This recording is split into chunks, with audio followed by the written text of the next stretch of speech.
Hello friends, good evening to all of you and welcome to the Rajdev study point.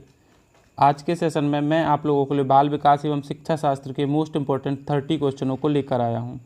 इससे पहले अगर आप हमारे चैनल पर नए हैं तो प्लीज़ आप चैनल को सब्सक्राइब कर लीजिए और बेल आइकन को भी ज़रूर दबा लीजिए। इससे क्या होगा, आपको हमारे आने वाले हर वीडियो का नोटिफिकेशन मिलता रहेगा। तो शुरू करते हैं। आज की हमारा जो टेस्ट नंबर 15 है, इसके पहले हम लोगों ने 14 टेस्ट लगा लिए हैं। अगर आपने वो टेस्ट नहीं देखे तो आप प्लीज़ जाकर प्लेलिस्ट में चेक करें और उन वीडियो को ज़रूर देखें, ठीक है। तो पहला प्रश्न शुरू करते हैं आज का कि अल्बर बंडूरा द्वारा दिए गए अधिगम सिद्धांत को और किस नाम से जाना जाता है। जो अल्बर बंडूरा द्वारा सिद्धांत दिया गया था उसको किस नाम से जाना जाता है। चिन्ह अधिगम, मौखिक अधिगम, अंतर्दृष्टि अधिगम, अवलोकनात्मक अधिगम। तो किस नाम से जाना जाता है। तो अल्बर बंडूरा द्वारा कौन सा सिद्धांत दिया गया था? अवलोकनात्मक अधिगम सिद्धांत। ये कब दिया गया था? और इसको अन्य नामों से भी जाना जाता है, जैसे इसको प्रक्षेपणात्मक अधिगम का सिद्धांत, अनुकरण का सिद्धांत भी बोलते हैं, और इंग्लिश में क्या बोलते हैं इसको? सोशल लर्निंग थ्योरी के नाम से जाना जाता है, ठीक है। तो ये हमारा पहला क्वेश्चन था। अगले क्वेश्चन पर चलेंगे। हमारा अगला क्वेश्चन है कि जब पूर्व का अधिगम नई परिस्थिति में सीखने पर किसी भी प्रकार से कोई प्रभाव नहीं डालता तो यह कहलाता है। अगर आपने कोई चीज़ पहले से सीखी है और अगर नई चीज़ सीखने जा रहे हो, उसमें कोई भी प्रभाव नहीं पड़ रहा है, ना आपको परेशानी हो रही है ना आपको सुविधा हो रही है, तो इस अधिगम को क्या कहेंगे? अधिगम का शून्य स्थानांतरण, समस्या समाधान अधिगम, अधिगम का सकारात्मक स्थानांतरण, अधिगम का नकारात्मक स्थानांतरण। तो क्या कहा जाएगा? इसका सही आंसर क्या हो जाएगा? अधिगम का शून्य स्थानांतरण, ठीक है। ये सही आंसर हो जाएगा, ऑप्शन नंबर 1, ठीक है। क्योंकि ना तर आपको ना मदद मिल रही है और ना आपको परेशानी जा रही, तो कौन सा है? शून्य अधिगम स्थानांतरण, ठीक है। अगर आपको मदद मिल रही होती तो सकारात्मक, और अगर आपको प्रॉब्लम हो रही होती है, परेशानी जा रही होती, तो कौन सा होता? नकारात्मक अधिगम, ठीक है, स्थानांतरण। आगे देखेंगे, अगले क्वेश्चन पर चलते हैं। स्किनर द्वारा प्रतिपादित अधिगम सिद्धांत है। स्किनर ने कौन सा सिद्धांत प्रतिपादित किया इनमें से? क्रिया प्रसूत अनुबंध का सिद्धांत, प्रयास एवं भूल अधिगम, शास्त्रीय अनुबंध, अंतर्दृष्टि अधिगम। बताइए कौन सा सिद्धांत किसके द्वारा? वीएफ स्किनर के द्वारा दिया गया है। तो सभी को पता होगा, इसका सही आंसर क्या होगा? ऑप्शन नंबर ए, ठीक है, क्रिया प्रसूत अनुबंधन का सिद्धांत। ये किसके द्वारा दिया गया था? वीएफ स्किनर के द्वारा प्रतिपादित किया गया था। कब किया गया था? तो ये सन भी आप याद रखेंगे, पूछा जाता है, इंपॉर्टेंट है। 1938 में, ठीक है, 1938 में दिया गया था। और इसको और अन्य नाम से भी, जैसे क्या बोलते हैं इसको, अन्य नाम से पूछ ले तो क्या नाम दिया जाता है? इसमें प्रयोग किस पे किया था? इसको क्या बोलते हैं? आर टाइप थ्योरी, ठीक है, आर टाइप थ्योरी के नाम से भी जाना जाता है। इसमें इन्होंने प्रयोग किस पे किया था? तो चूहों पर और कबूतरों पर प्रयोग किया था। लेकिन जैसे पूछा जाए कि चूहों पर प्रयोग कब किया था, तो 1938 में किया गया था, लेकिन कबूतरों पर किया था तो कब? 1943 में किया था, ठीक है। तो आप ये भी याद रखेंगे। प्रयास एवं भूल का अधिगम का सिद्धांत, ये सबको पता होगा, थॉर्नडाइक ने दिया था, ठीक है। और इसका नाम क्या है? इसको बोलते हैं क्या? R type theory. और इसको क्या बोलते हैं? S R type theory. किसके? थॉर्नडाइक के सिद्धांत को। जो प्रयास एवं भूल का सिद्धांत है, इसको क्या नाम से जाना जाता है? एस आर थ्योरी के सिद्धांत के नाम से जाना जाता है। और कब दिया गया था? तो 1913 में दिया था। किसके द्वारा दिया गया था प्रयास एवं भूल का सिद्धांत? तो थॉर्नडाइक के द्वारा प्रतिपादित किया गया था। और जैसे पूछ लिया जाए कि जो मतलब प्रयास एवं भूल का सिद्धांत थॉर्नडाइक ने प्रतिपादित किया था, तो इस पर प्रयोग किस पे किया गया था? तो बिल्ली पर इन्होंने प्रयोग किया गया था, ठीक है। आप ये भी फैक्ट याद रखेंगे, ठीक। कोई भी हमसे पूछ ले, हमसे कोई भी गलत नहीं होना चाहिए। उसके बाद क्या है? शास्त्रीय अनुबंधन का सिद्धांत। तो शास्त्रीय अनुबंधन का सिद्धांत पावलोव ने दिया था 1904। कब दिया था? 1904 में, आप ये याद रखेंगे। और इसके लिए इनको क्या, एक नोबेल पुरस्कार भी मिला था इसी के लिए, इन्होंने जो सिद्धांत दिया था ना। और प्रयोग पूछ लिया जाए तो कब किया था? 1904 में किया था। और पूछ लिया जाए किस पर प्रयोग किया था? तो कुत्ते पर प्रयोग किया था, ठीक है। और इसी प्रयोग में इनके लिए 1904 में ही क्या मिला था? नोबेल पुरस्कार, ठीक। उसके बाद क्या है? अंतर्दृष्टि अधिगम। अंतर्दृष्टि का अधिगम का सिद्धांत किसने दिया था? तो इसका प्रतिपादन किसने किया था? मैक्स बर्दिमर के द्वारा। और इनके जो सहयोगी भी थे, जैसे कोहलर हैं, कोफका हैं, कोर्टलेबन हैं, ये इनके सहयोगी थे। तो ठीक है, ये मैंने सभी को आप लोगों को बता दिया है जितने भी हैं। और ये अंतर्दृष्टि के सिद्धांत के अन्य नाम भी हैं, जैसे पूर्ण पूर्णाकार सिद्धांत या सोच का सिद्धांत भी बोलते हैं, समग्र का सिद्धांत भी या सूझ का सिद्धांत तो इसमें दिया ही है। ठीक है, तो ये इनके सभी को मैंने एक्सप्लेन कर दिया क्योंकि क्वेश्चन इन्हीं में से अधिकतर बनते हैं। ठीक है, इसलिए मैंने सभी को एक बार में ही बता दिया। आगे देखेंगे, समस्या के अचानक समाधान की वकालत करने वाली सिद्धांत का नाम बताना है। जो समस्या के अचानक समाधान की बात कौन करता है? संक्रियात्मक अधिगम, सूझ का सिद्धांत, प्रयास एवं भूल का सिद्धांत, अनुबंधन का सिद्धांत। बताइए क्या इसका सही आंसर होगा? कौन करता है समस्या के अचानक समाधान की वकालत? तो सही आंसर क्या हो जाएगा? Option number B. ठीक है, सूझ का सिद्धांत यही करता है। क्या करता है कि समस्या समाधान की अचानक वकालत करता है। ठीक है, समस्या की अचानक वकालत कौन करता है? तो सूझ का सिद्धांत। इसको मैंने बहुत अच्छे से बता ही दिया है, अभी बताया मैंने कि इसके जो मतलब कौन है, मैक्स बर्दिमल ने इसकी नींव रखी थी और इनके सहयोगी का नाम कोहलर, कोपका, कोर्टलेविन, ये सभी पूछे जाते हैं। और बाकी मैंने अभी सब बताई दी, प्रयास एवं भूल, थॉर्नडाइक, आगे सभी को, इसीलिए मैंने समझा भी दिया था ऊपर कि आपको कोई प्रॉब्लम नहीं आनी चाहिए। अगला क्वेश्चन है, एक शिक्षिका अपनी प्राथमिक कक्षा में प्रभावी अधिगम को बढ़ा सकती है। कौन सा कार्य करे? अगर आप एक शिक्षक हैं या शिक्षिका हैं तो आपको कौन सा कार्य करना चाहिए कि जो आपकी कक्षा में अधिगम प्रभावी हो, अधिगम अच्छा हो? बताइए क्या करेंगे? ड्रिल और अभ्यास द्वारा अपने विद्यार्थियों को प्रतियोगिता में प्रोत्साहन देकर, विषय वस्तु को विद्यार्थी के जीवन के साथ संबंधित कर अधिगम में छोटी छोटी उपलब्धियों के लिए पुरस्कार देकर। बताइए क्या करेंगे आपकी जो कक्षा है वो अधिक प्रभावी हो जाए? तो उसके लिए आपको क्या करना होगा? ऑप्शन नंबर सी इसका करेक्ट आंसर हो जाएगा। क्या करना होगा कि विषय वस्तु को विद्यार्थी के जीवन से जोड़ना होगा। ठीक है, तो ये सबसे अच्छा हो जाएगा। ठीक, अगले क्वेश्चन पे चलेंगे। जो हमारा अगला क्वेश्चन है, किसी प्रगतिशील कक्षा की व्यवस्था में शिक्षक एक ऐसे वातावरण को उपलब्ध कराकर अधिगम को सुगम बनाता है जो। क्वेश्चन को आप एक बार अच्छे से पढ़ें क्योंकि क्वेश्चन की लैंग्वेज थोड़ी सी घुमावदार है। अगर ये समझ लिया तो क्वेश्चन कुछ भी नहीं है, क्वेश्चन में बिल्कुल ही ईजी है। क्या है कि किसी प्रगतिशील कक्षा की व्यवस्था में शिक्षक एक ऐसे वातावरण को उपलब्ध कराकर अधिगम को सुगम बनाता है जो नियामक है, समावेशन को हतोत्साहित करता हो, आवृत्ति को बढ़ावा देता हो कि खोज प्रोत्साहन देता हो। बताइए क्या हो जाएगा? किसी कक्षा की व्यवस्था में शिक्षक ऐसे वातावरण को उपलब्ध करे तो क्या करेगा? वो खोज को प्रोत्साहन दे। ठीक है, ऑप्शन नंबर इसका डी सही आंसर हो जाएगा। जो हमारा छठवां क्वेश्चन है इसमें क्या हो जाएगा? Option number D. क्या खोज को प्रोत्साहन देने से क्या होता है? उनमें कार्य करने में भी और उनको मतलब जो ज्ञान हो जाएगा वो हमेशा के लिए आएगा। ठीक है, खोज विधि इसलिए बहुत ही महत्वपूर्ण बताई गई है। अगले क्वेश्चन को देखेंगे, जब मानव शरीर के एक भाग में दिए गए प्रशिक्षण का अंतरण दूसरे भाग में हो जाता है तो इसे कहते हैं। अगर जैसे आपने कोई शरीर से एक चीज़ मतलब सीख ली शरीर के एक भाग से और आपने वो दूसरे भाग में भी सीख रहे हो तो इसे कौन सा अधिगम का अंतरण करेंगे? ऊर्ध्वाधर अंतरण करेंगे, क्षैतिज अंतरण कहेंगे, द्विपार्श्विक अंतरण कहेंगे कि इनमें से कोई नहीं कहेंगे? बताइए सही आंसर क्या हो जाएगा? सही आंसर बताना आप लोगों को कि जो हमारा 7वां क्वेश्चन इसका सही आंसर क्या हो जाएगा?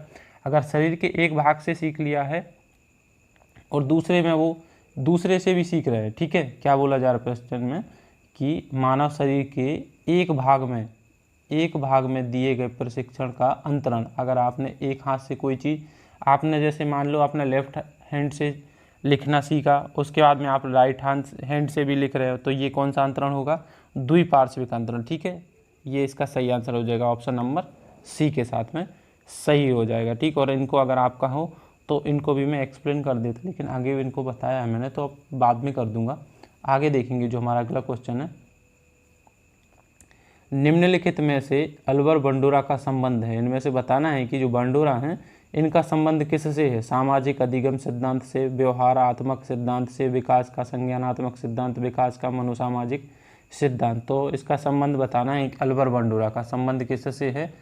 तो ऑप्शन नंबर ए। ठीक है, सामाजिक अधिगम के सिद्धांत से इनका संबंध हो जाएगा। बाकी जैसे विकास का संज्ञानात्मक सिद्धांत तो ये जीन प्याजे हो जाएंगे, मनोसामाजिक सिद्धांत ये एरिक एरिक्सन का आ जाएगा। ठीक है, आगे देखेंगे जो हमारा अगला क्वेश्चन है, निम्नलिखित में से कौन सा सीखने का नियम नहीं है? क्या कहा है क्वेश्चन में कि इनमें से कौन सा सीखने का नियम नहीं है। तत्परता का नियम ये तो है, तनाव का नियम ये नहीं है, ऑप्शन नंबर 2 है, यही गलत हो जाएगा। प्रभाव का नियम है, अभ्यास का नियम है ये, ठीक है, जो कि थॉर्नडाइक के हैं, मुख्य नियम है जो 3, तो ये तीनों ही दिए गए हैं, लेकिन तनाव का कोई नियम नहीं दिया गया, ठीक है। तो ये इसका सही आंसर हो जाएगा ऑप्शन नंबर बी। अगले क्वेश्चन को देखेंगे कि सूझ द्वारा सीखने के सिद्धांत का प्रतिपादन किसने किया, बताइए किसने किया है सूझ द्वारा सीखने के सिद्धांत का प्रतिपादन। थॉर्नडाइक ने किया है, कोहलर ने किया, पावलोव ने किया कि वुडवर्थ ने किया है।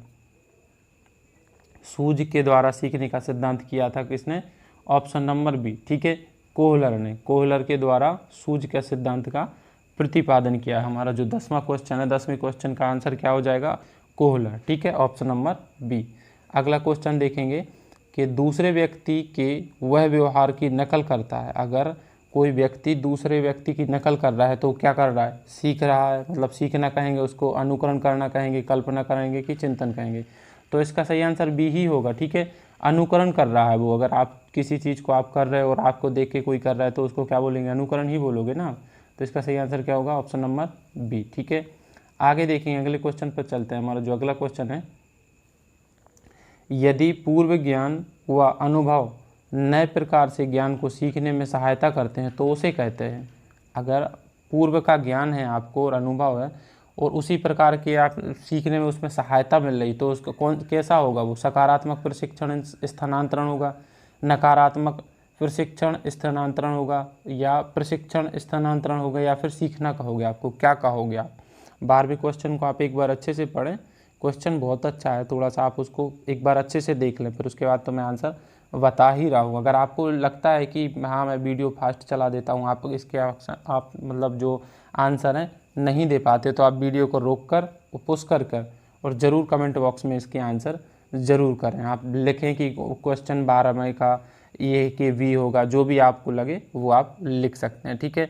तो बताइए 12वें का क्वेश्चन जो 12वां है हमारा, उसमें क्या सही आंसर हो जाएगा।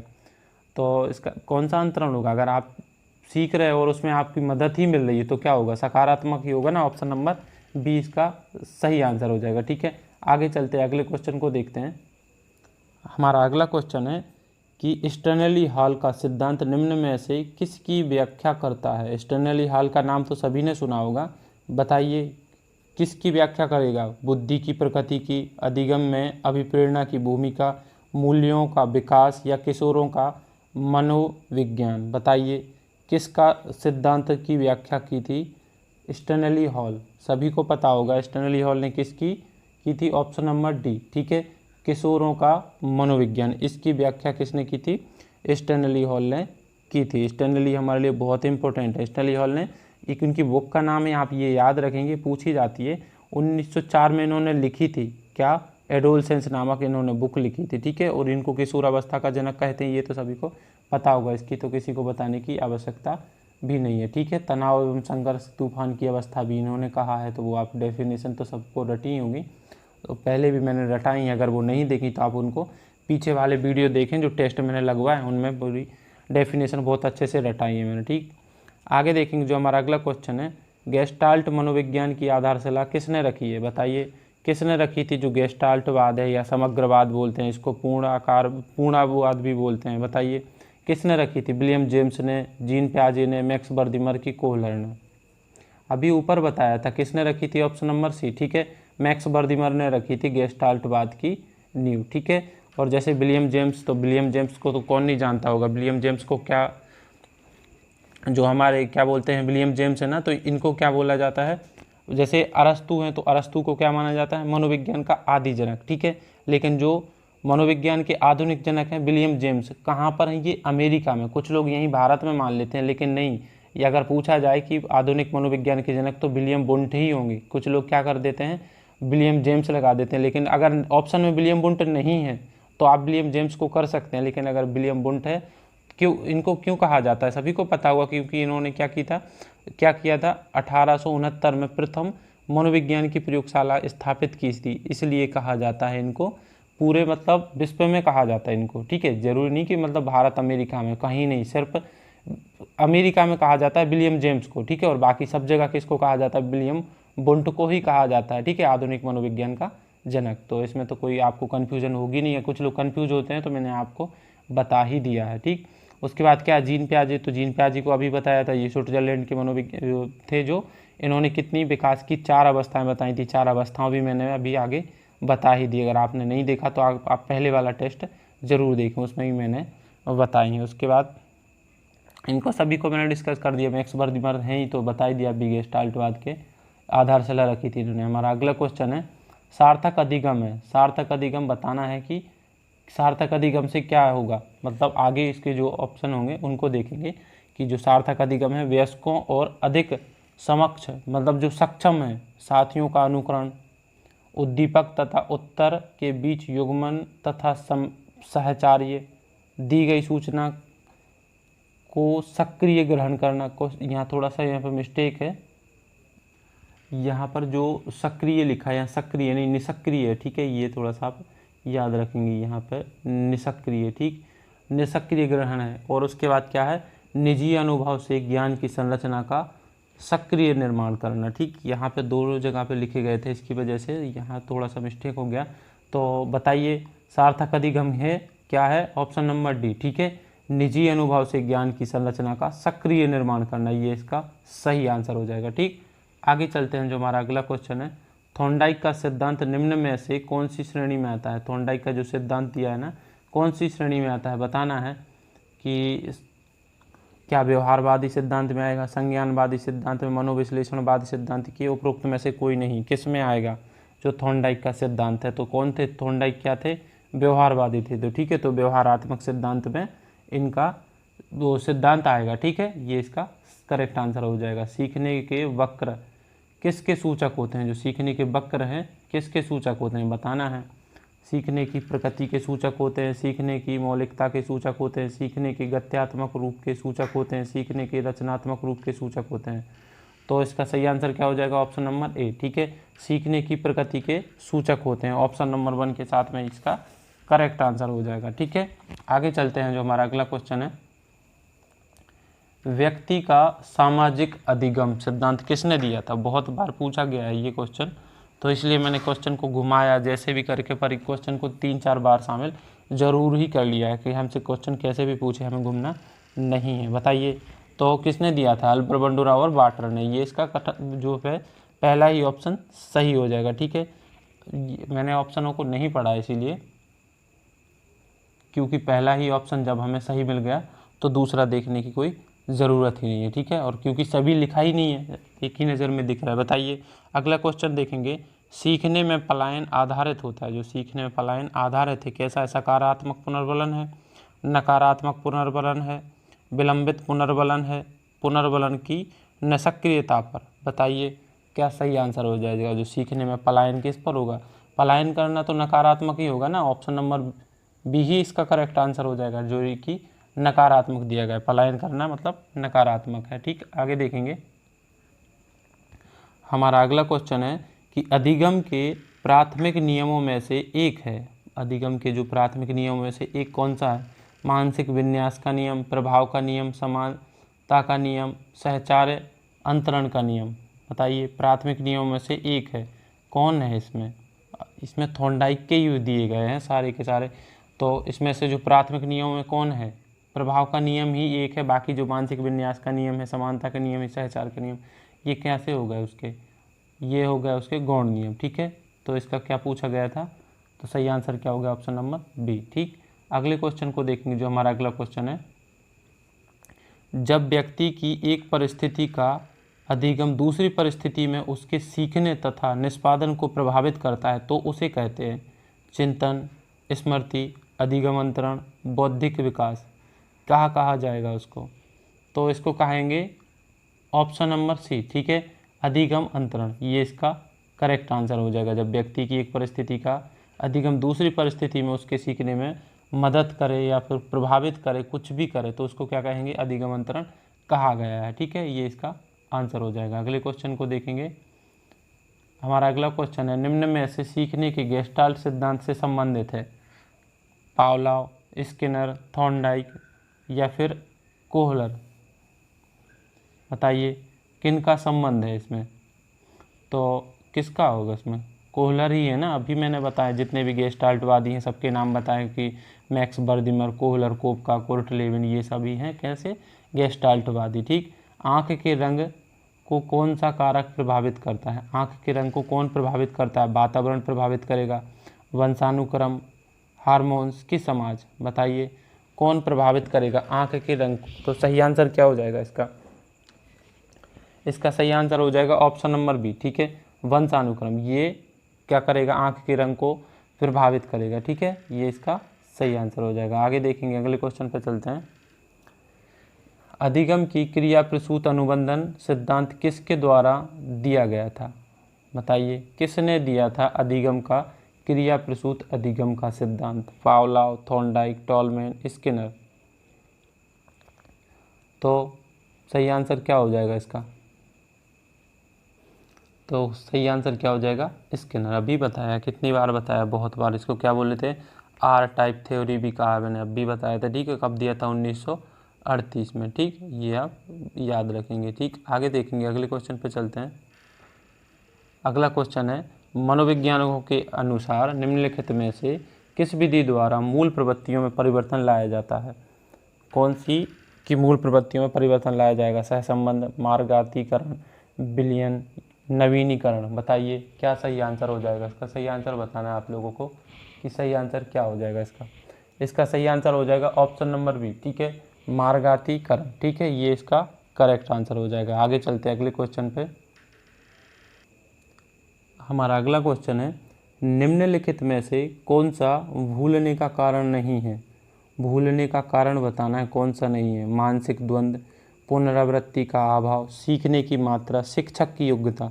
तो शिक्षक की योग्यता से तो कोई संबंध ही नहीं है ना भूलने का, तो ये नहीं होगा। ये पूछा क्या जा रहा है, निम्न में से कौन सा संबंध भूलने का कारण का नहीं है? तो शिक्षक की योग्यता से कोई संबंध नहीं रहेगा, ये इसका करेक्ट आंसर हो जाएगा। आगे चलेंगे, अगले प्रश्न को देखेंगे। अगला क्वेश्चन है कि बंडोरा का कथन है कि बच्चे प्रतिक्रियाएं प्रतिमानीकरण द्वारा सीखते हैं, जिसको कहा जाता है। बंडोरा ने क्या कहा है? अभ्यास द्वारा सीखना, अंतर्दृष्टि द्वारा सीखना, निरीक्षणात्मक अधिगम सीखना, या पुरस्कार द्वारा सीखना? तो अब कौन सा सिद्धांत दिया था इन्होंने? अभी बताया था, अवलोकनात्मक सिद्धांत, प्रक्षेपणात्मक सिद्धांत, या इसको निरीक्षणात्मक सिद्धांत भी बोला जाता है, इसको अनुकरणात्मक सिद्धांत, सोशल लर्निंग थ्योरी। कितने भी नाम, इसलिए मैंने बंडोरा को शामिल किया और ये हमें बहुत ही इंपॉर्टेंट। ठीक है, तो इसका सही आंसर क्या हो जाएगा? ऑप्शन नंबर सी, निरीक्षणात्मक अधिगम सिद्धांत। ठीक है, ये करेक्ट आंसर हो जाएगा। आगे चलते अगले प्रश्न को देखेंगे।